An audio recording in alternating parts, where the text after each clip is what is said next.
আসসালামু আলাইকুম।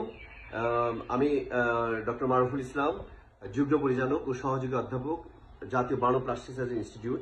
অ্যাকচুয়ালি আমি এই ভিডিওটা আপডেট দিতে অনেকটা বাধ্য হয়ে দিচ্ছি। সেটা হলো যে আপনারা জানেন যে একটা মর্মান্তিক বিমান দুর্ঘটনা হয়ে অনেক বাচ্চা মাইলস্টোন স্কুলের বাচ্চারা আহত এবং নিহত হয়েছে। তো আমাদের এখানে এই মুহূর্তে জাতীয় বার্ন প্লাস্টিক সার্জারিতে 51 জন বাচ্চা ভর্তি আছে। একজন আমরা ব্রড ডেড পেয়েছি। আর অন্যান্য পেশেন্টদের ব্যাপারে অনেকে আছে ইনহেলেশন, মানে ম্যাক্সিমাম আছে ইনহেলেশন ইনজুরি এবং প্রচুর পরিমাণে বার্ন তারা। তো আমরা যেটা দেখলাম যে হাজার হাজার ইয়াং ছেলে মেয়েরা যারা রক্ত দেওয়ার জন্য আসলে উদ্গ্রীব, তারা আমাদের বাচ্চাদের রক্ত দেওয়ার জন্য আসছে। আমি তাদের অনুরোধ করব, আমাদের প্রথম ফার্স্ট 24 আওয়ার্স, অর্থাৎ প্রথম একদিনের মধ্যে আমরা কোনো রক্ত কোনো পোড়া রোগীকে দিই না। এই জন্য আপনারা দয়া করে কালকে সকাল 8টার পর আসবেন। আমরা নেগেটিভ ব্লাড স্যাম্পলিং করে রাখছি বা তাদের নাম্বারটা নিয়ে রাখছি।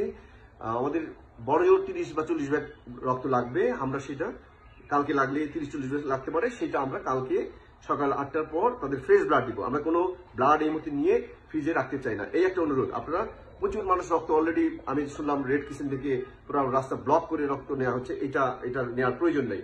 আমরা অ্যাজ এ স্পেশালিস্ট বা সুপার স্পেশালিস্ট যেটাই বলেন না কেন, আমি এই অনুরোধটা আপনাদের কাছে রাখতে চাই, কারণ আমরা এই রক্তটা নিয়ে ফ্রিজিং করবো না, আমি ফ্রেশ ব্লাড দিতে চাই।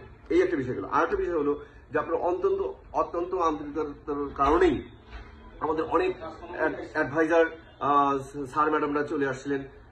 মোটামুটি অ্যাডভাইজার বোর্ডের ম্যাক্সিমাম স্যার ম্যাডামরা কিন্তু তাৎক্ষণিকভাবে এসে পেশেন্ট দেখে গেছেন এবং ওই সময় অতটা ভিড় ছিল না।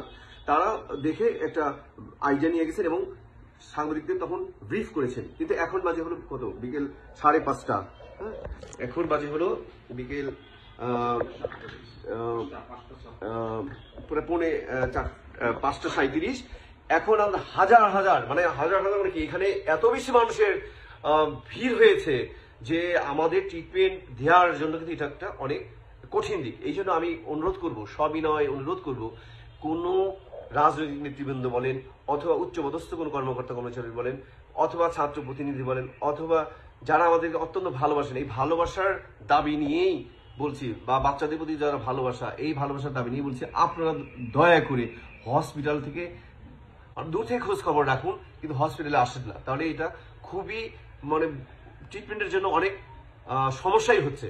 যদি একটা কথা বলি, সমস্যা হচ্ছে, হটলাইন দেওয়া আছে, ওই নাম্বারে যোগাযোগ করেন, আমরা কালেক্ট করে দিব। রক্ত লাগলে কালকে লাগবে, আপনার ডাবের পানি সরবরাহ করতে পারেন, ডাব দিতে পারেন, আর ঔষধপাতি সবকিছু আমাদের এখানে আছে অ্যাভেলেবেল, কোনো সমস্যা নেই। আপনারা এই ধরনের চিন্তা করেন না। আর পেশেন্টদের জন্য আপনাদের পক্ষ থেকে যেটা করণীয়, আপনার বাচ্চাদের জন্য দোয়া, এটা আপনাদের করতে পারেন। আপনারা ওই দোয়াটা করেন। আমরা আমাদের হার্ট অ্যান্ড সোল, আমাদের অল ম্যান ফোর্স আর ম্যান পাওয়ার রেডি হিয়ার।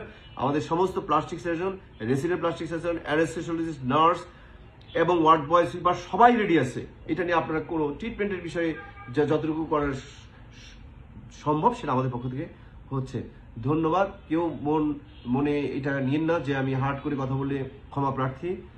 তবে আমাদের এই অনুরোধটুকু আপনারা রাখবেন এবং চিকিৎসা কাজে এভাবে সহযোগিতা করবেন বলে আশা করি। আসসালামু আলাইকুম। ধন্যবাদ সবাইকে।